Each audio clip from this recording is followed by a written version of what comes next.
Hello mga kamanay! Ako nga po pala si Cheryl Diana Pulikit at isa po akong Philippine domestic helper na nagtatrabaho habang nag-aaral dito sa bansang Kuwait. Yes, totoo po yun mga kamanay. Ako po ay nag-aaral habang nagtatrabaho dito sa bansang Kuwait.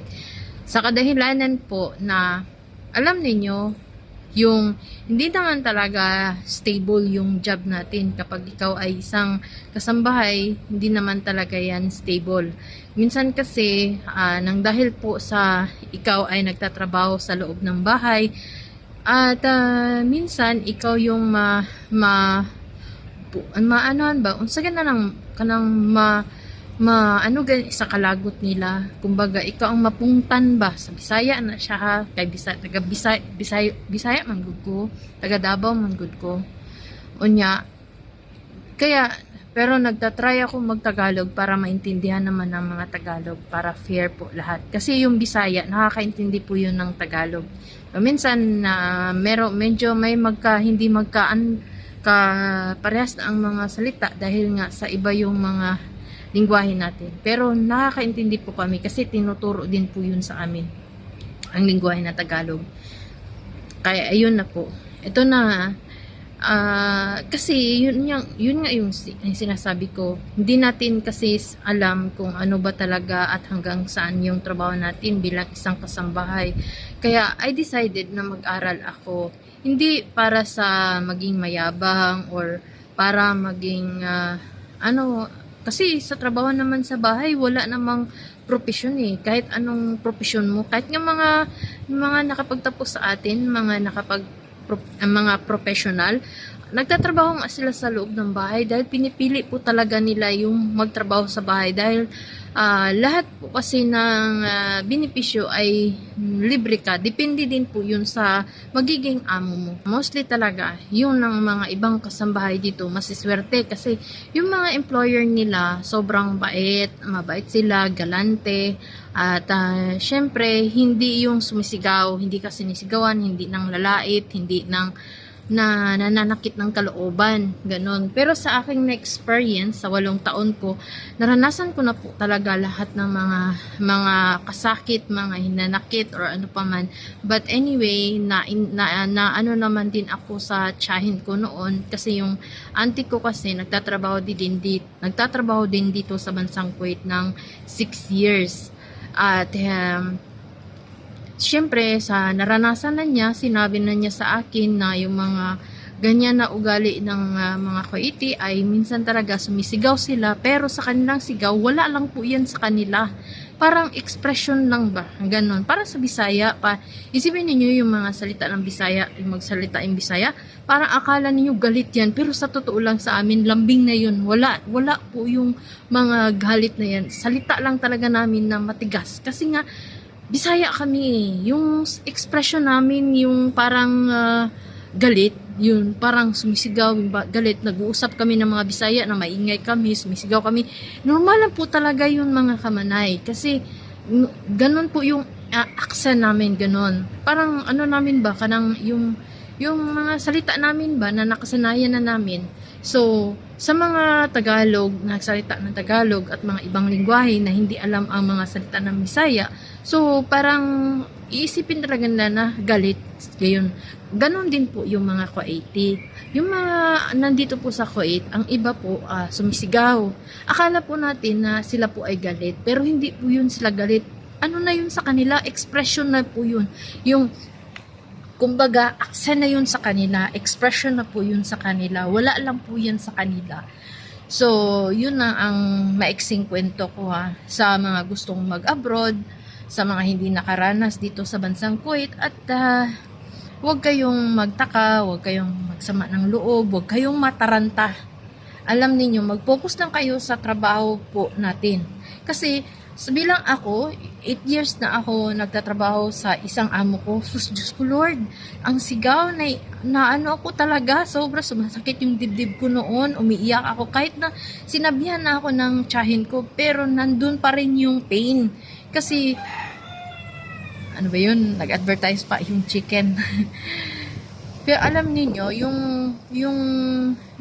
ang kultura kasi natin, dinadala ko, hindi ko iniisip na ito pala ay hindi Pilipino. Sila po ay mga Kuwaiti. Iba yung mga kultura nila, iba din yung tradisyon nila. So, bakit sila lang ang mag-a-adjust? Dapat po tayo din po. At saka, ito din po mga kamanay ha. Kapag tayo po ay nagtatrabaho dito sa bansang Kuwait, ang problema sa ating mga Pilipino ay binabantayan natin ang ibang tao, ang mga ginagawa ng ibang tao. Tinitingnan lagi natin ang sila. Hindi natin tinitingnan din ang gawa natin. Kumbaga, ang mga Kuwaiti po, normal, magagalit din sila pag may makikita silang hindi maganda. Pero nagagalit lang yan. Maya-maya, wala na yan sa kanila. Sobrang mabait po talaga, mabait sila kapag makuha mo ang loob nila. Hindi po ito bilang pasipsip ha. Hindi din ito pa epal na salita.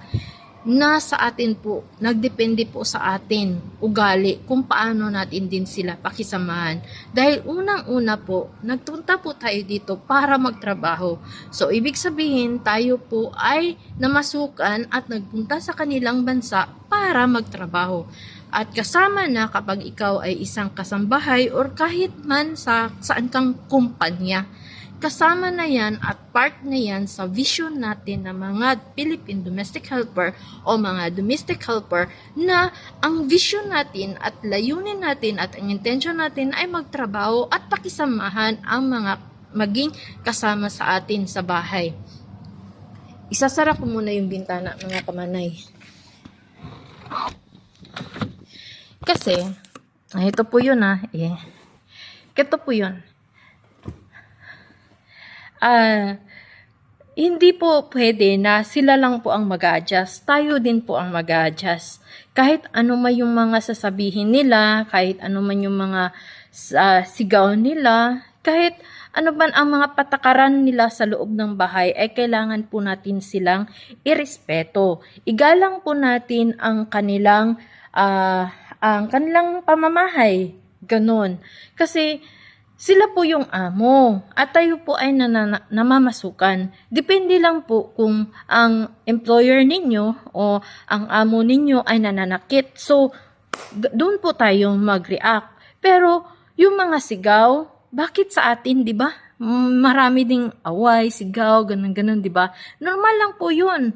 So, kung ikaw na trabahante ka, nagtatrabaho ka, so kung ano man yung sasabihin nila, susundin mo. Kung ano mang gusto nilang gawin, gawin mo. Kasi part na yun sa ating trabaho. Tapos kung sinasahuran naman tayo ng maayos, din gawin natin. Sa akin sa 8 taon ko na pagtatrabaho ko sa amo ko, na 8 taon na ako sa kanila, na experience ko na talaga ang hindi maganda na mga ugali nila sa akin, ang pagtrato nila sa akin. Pero anong ginawa ko? Alam ninyo, hindi ko yun minamind. Kasi ang sabi kasi ni Papa Jesus, mahalin mo ang iyong kaaway. So, kung binato ka ng bato, batuhin mo din ang tinapay. Huwag mong batuhin din ng bato. Gets ninyo? Kasi kung babatuhin ninyo yun ng bato, malamang magkakaproblema talaga kayo. Yun po yung ibig kong sabihin. Trabaho tayo upang makatulong tayo sa pamilya, upang maka-finance tayo sa ating pamilya. At isa pa, yung pinapadala natin sa Pilipinas, kaninong pera yun? Di ba sa kanila? Sila po yung nagbabayad sa agency sa atin para magkaroon tayo ng trabaho. So, irespeto po natin ang ating mga employer. Sa akin, kahit anong ginawa nila sa akin, I forgive and forget. Natuto po talaga ako. Sobrang malaki ang pasasalamat ko kay Allah, kay God. Jesus is Prophet Isa sa Islam. Kapag tayo po ay magtatrabaho, trabaho lang po tayo. Kahit sigawan tayo, iiyak po lang po niyan. Ako, umiiyak talaga ako. At makikita nyo yan sa vlog ko, na umiiyak ako, nasasaktan ako. Kasi, alam niyo, for me, ako ay napunta dito sa bansang Kuwait sa amo ko para magtrabaho at magka-earn ako ng sweldo. I want only to work and to earn money because I have children. I have family that I need to feed and I have family that I need to help, and also I want to help myself to improve myself because before I don't have nothing. Wala talaga ako. Pero kahit ngayon, walang-wala din ako. Basta sa akin ang mahalaga, the important for me is I help my family. I feed my family. I give education to my children. Yun lang po talaga yung iniisip ko. Even though na it's hard to work inside in the house, but think first, working inside the house is a professional, guys. Malinis po ang pera na ating kuha dahil gawa po yun at likha po natin yun sa ating pagtatrabaho. Kumbaga, yun yung sabi ni God, di ba? Ang sabi ni God na magtanim ka upang ikaw ay mag-ani. Ang pagtatrabaho, ikaw pa rin yung magbe-benefits dun. May time talaga na may magandang araw ako, may pagkabukas hindi maganda, understanding, kind, honest, yun. Ka pa na lugar, kahit saan ka pang bansa, kahit saan ka pa sa Pilipinas, kung wala kang patient, wala kang, hindi ka kind, and also hindi ka honest, walang tatanggap sa yung mga kamanay. Totoo lang. So, yun sa akin mga kamanay na sa bilang isang Philippine domestic helper na nagtatrabaho dito sa bansang Kuwait ng 8 taon, is yun yung hinahawakan mo. That's the behavior that I always holding in myself. Improve my behavior, not only a knowledge that I want. Huwag po nating awayin ang mga amo natin, mga kamanay, kasi kapag awayin ninyo yan sila, matataas din ang mga ego niyan. Maano din yan. Sa amin, mag-away man kayo, magsalitaan nyo lang ng pinakamatigas na salita ba, na matatamaan din yung puso nila. Pero mostly talaga, hindi talaga yan matatamaan, mga kamanay. Magdepende lang po talaga yan kay Allah, kung sila ay naniniwala kay Allah at may puso yan sila na may takot kay Allah. Yun. Pero pag hindi, naku Diyos ko Lord, maghanap na lang kayo ng libingan ninyo. Ganon. So, wag po tayong maging matapang po dito dahil tayo po ay dayuhan. Tayo po ay nagpunta dito para magtrabaho. So, let them to unity. Ano san ka ba? Ganun po yun dapat ang intention natin, ang layunin natin. So, help our employer to improve and to be a good servant. Ganon. At yun lang po talaga ang may bigay ko na mga tips sa inyo. Akin, hindi ko na isa-isahin yung mga kwento na naranasan ko, but I tell with you, mga kamanay, 100% I already receive ko na yung mga hindi maganda at masakit na salita na tapos pinagbibintangan ka pa, lahat ng mga hindi magandang kwento, na-receive ko na yun, mga kamanay. So, but I'm so glad and I'm so thankful kasi si God ay laging nandyan para sa akin. Yung ginagabayan niya ako, I always pray to God and I talk to God every night. Kasi sa Kanya lang ako kumukuha ng lakas ng loob. At sa Kanya lang din ako naniniwala. Gets ninyo? Mostly, may mga bababait naman talaga.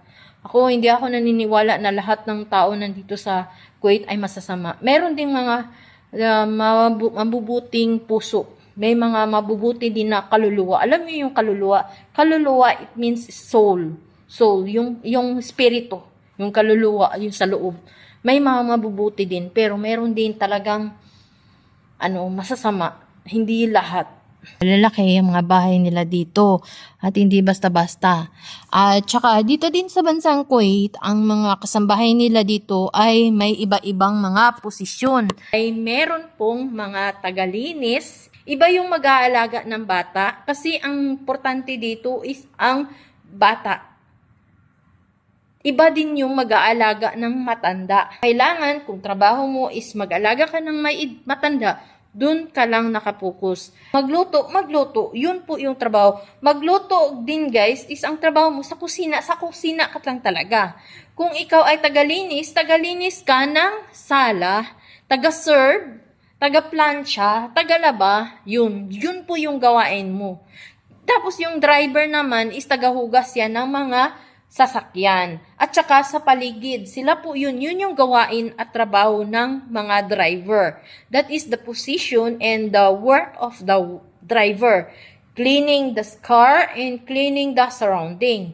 Depende din po yung mga kamanaya kapag malaki po yung bahay na papasukan po natin, ha. Hindi po lahat may mga bahay na maliliit, ang iba po malalaki ang mga bahay. Kaya meron silang ibang mga kasambahay. At take note din po mga kamanay, kung ikaw ay, ang amo mo ay ito, dito ka lang mag-focus sa amo mo. Sa employer ka lang mag-focus, huwag kang mag-focus sa iba. Kasi hindi mo sila trabaho. Ang trabaho mo is yung employer mo. Ang nagpapasahod sa iyo, sila yung amo mo, sila yung employer mo, at hindi ang ibang mga tao. Kung may mga kwentuhan kayo, hala kwento lang kayo, pero that's it, enough. Merong barrier. Ano ba yung barrier? Yung may mga harang na kayo. Pag about sa trabaho, trabaho. About sa pakikipagmaritisan, pakikipagkwentuhan, may mga problema sa buhay na kailangan ipalabas sa kasama mo, okay, walang problema yun. Basta pagdating sa trabaho, magtrabaho kayo. Pagdating sa problema sa pamilya, sa problema mo, nasa sayo kung ikikwento mo or hindi. Kung ayaw mo na ichismis ka at imaritis ka sa kasama mo, wag mong ikwento ang buhay mo. Pero kung gusto mong ibahagi yung kwento mo para maibsan yung mga hinanakit at mga problema mo sa pamilya, is okay lang. Walang problema. Mag-focus po tayo sa para hindi tayo mapagalitan. Pero kung mapagalitan man tayo, normal lang po yun. Acceptance lang po, tanggapin natin yun. Kasi part na din po yun sa ating trabaho. Ano mo lang, pasok mo dito, ilabas mo dito. Ganun lang yun, mga kamanay. Don't put it inside your heart. Kasi kung pagagalitan ka, ano ba yung mga bad words na sasabihin nila sa'yo? Huwag mong ipasok sa puso mo. Kasi magiging masama ka. If you put the bad words inside your heart, inside your head, you're gonna be a sinner. I promise you. So, if someone is talking not nice with you and talking idiot or whatsoever, don't put in your head and your heart and your soul. Tell to God, tell to Allah, and let Allah will do the best for you and the good for us. Even though people are hurting with me, people are insulting with me, and people discriminate who I am, I let them what they want to tell. And I'm not putting inside my heart. I did not also putting in my head. And I did not also putting in my soul. Why? Because I don't want to be a bad person. I want the good soul that I wanted. And I believe in God. And I believe in one God. And if the employer is watching and looking what you're doing, let them what they want to do. Because at the end of the day, what they are doing with you is turn it back with them. So, it will reflect also to them. O, tama ba yun? Magre-reflect lang po yun sa kanila at hindi po yun sa iyo magre-reflect. So, kung titiingnan yung trabaho mo, hayaan mo sila. Mapapagod din yan sa kapapanood sa iyo at kakatingin. Sa akin, tinatawanan ko lang talaga yan. You know, sometimes they are telling with me, you're crazy, you're Majnun, you don't listen, you're stupid. And the words is very danger, really. Wallah, it's very danger that you are talking not nice. Take care of our tongue and what we tell to other people, because how you deliver and pronounce and say it to other people, and that will cause a trouble or pain or hurting people, diba? Mas mahirap talaga yun, emotionally, physically, mentally, ganun na yun mga kamanay. I receive everything like this, but what I always did is I pray to God and we take care of that.